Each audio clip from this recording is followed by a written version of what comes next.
Hey Mia, I wanted to record this for you while I had a minute. I didn't know if you were coming down today or not. But this is it. I'll put this in your box. The Federalists are afraid of Shays' Rebellion and being overthrown from underneath. The Anti-Federalists are afraid of Mother England and oppression from the outside. They're trying to bridge the gap between the two, and that's where the Federalist Papers come in. The three authors of the Federalist Papers are Hamilton, Jay, and Madison. The center of it all is the president of the convention later on, Washington. I forgot to draw on the neck here. This should have Philly 1787. That's where where it happens. This crest is for the three branches: judicial, executive, legislative. You go through and make them say that. Judicial, Supreme Court interprets laws. Executive, president makes the laws. Legislative, Congress makes the laws. Executive, president enforces laws. Meeting in the middle, these are the three primary compromises that get it done. The Great Compromise is the bicameral Congress, the creating of two houses for population-based and even voting.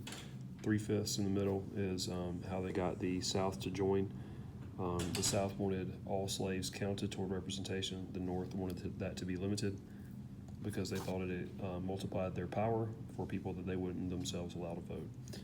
The Bill of Rights is another nod to the Anti-Federalists that guarantees certain rights and writes them down.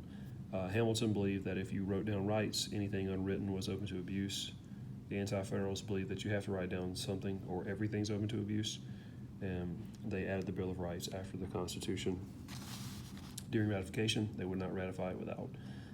Down the legs are just constitutional principles. You can use this or not, but the P, L, S, C, J, F, always use a sentence to help them remember. People love sandwiches because jelly's fruity. You can change that or not use it if you want to. But the P is popular sovereignty. L is limited government. S is separation of powers, checks and balances, judicial review, and federalism. We talk about these extensively in another lecture, and that gets them through that. So you can sometimes put things in his hands if you want to. You can put a hammer over here for hammering out the compromise and a pen over here for writing down of rights if you want to do that. So that's Constitution, man. Hope it helps.